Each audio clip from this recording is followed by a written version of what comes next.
मेरा नाम अखिलेश है। मैंने मुंबई में नया गांव का रहने वाला हूँ। ये कहानी मेरे मामी की है। मेरे छोटे मामा का लड़का बीमार था, तो मेरे मामा ने मुझे कॉल करके वहां जाने के लिए कहा। मेरे मामा का घर हमारे घर से 35 किलोमीटर दूर है। मैं वहां चला गया। जाते ही मैंने सबसे पहले मामा के लड़के को दवाई दिलाई और उसे लेटने के लिए कह दिया। मेरी दो मामी हैं और मेरे दोनों मामा विदेश में रहते हैं। मैं आपको मेरी मामी के बारे में बताता हूँ। वो दिखने में बहुत सुंदर हैं। घर पर हैं। मैं, मामी और उनका बेटा व बेटी ही थे। सब सामान्य चल रहा था। हमने रात में जल्दी खाना खा लिया था। आपको तो पता ही है कि गांव में सब जल्दी खाना आदि खाकर सो जाते हैं और सुबह जल्दी ही उठ जाते हैं। मैं खाना खाकर टीवी देख रहा था। तब तक मामा के दोनों बच्चे सो गए थे। कुछ देर बाद मामी ने मुझसे सोने के लिए कहा। हम सब जमीन पर बिस्तर लगाकर सो रहे थे। उस रात मैं उनके पास सो गया। एक कोने में मैं था, मेरे पास उनका लड़का, फिर मामी और उनकी लड़की। हम सब सो गए। करीब 1:30 बजे उनके लड़के ने मुझे नींद में लात मारी, जिससे मेरी नींद खुल गई। मैं फिर से लेट गया, लेकिन जब उनके बेटे ने मुझे फिर से लात मारी, तो मैंने मामी को उठाया और लात मारने वाली बात कही। वे अपने बेटे को दूसरी तरफ करके सो गई। अब मेरी बची खुची नींद भी गायब हो गई थी, क्योंकि अब मेरे बगल में मामी सोई थी, जिन्होंने मेरी तरफ पीठ कर रखी थी और उनका पुष्ट मुझे साफ दिखाई दे रहा था। थोड़ी देर बाद मुझसे रहा नहीं गया, तो मैंने धीरे से उसे छू लिया। मेरे छूने से मामी एकदम से जाग गई और मुझे डांटने लगी। मैं उन्हें देखने लगा। मामी भी मुझे देख रही थी। हमारी आंखें मिल रही थी। फिर अचानक से मैंने उन्हें हग कर लिया। उस समय मुझे कुछ नहीं समझ आ रहा था। तब मामी ने मुझे जोर से धक्का दिया और मुझसे दूर हो गई। फिर अंत में मामी ने कहा, मैं तुम्हारे मम्मी डैडी को बता दूंगी। यह सुनकर अब मैं डर गया और मैं मामी से माफ़ी मांगने लगा कि मुझे माफ़ कर दो।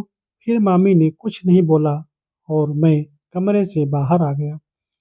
उस रात मैं बाहर ही सोया और मुझे डर लग रहा था कि कहीं वह सुबह सबको बता न दी। जब सुबह हुई तो मैं काफ़ी लेट उठा।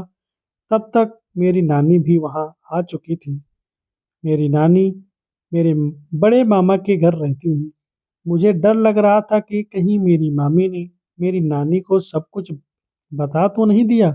लेकिन जब मेरी नानी से मेरी बात हुई तो मुझे लगा उन्होंने ऐसा कुछ नहीं बताया। तब मामी घर की सफाई कर रही थी। उसी दिन मम्मी का कॉल आ गया और मैं घर चला गया। कुछ दिनों बाद मुझे फिर मामा के घर पर कुछ काम निकल आया था, इसीलिए मैं वहाँ गया। जब मैं वहाँ पर शाम को पहुँचा तो सीधा छोटे मामा के घर मैंने मामी को नमस्ते कहा और सामान रखकर अंदर जाकर बैठ गया और मैं बच्चों के साथ टीवी देखने लगा। मामी मेरे लिए चाय बनाकर लेकर आ गई। इस समय सर्दियों का मौसम था, इसीलिए मैंने कंबल ओढ़ रखा था। मामी को किसी का कॉल आया हुआ था। वे मुझसे बातें करती हुई मेरे पास आकर बैठ गई और मामी मेरी तरफ देखकर मुस्कुरा रही थी और फोन पर बात कर रही थी। फिर वे किचन में गई। मैं भी उनके पीछे आ गया।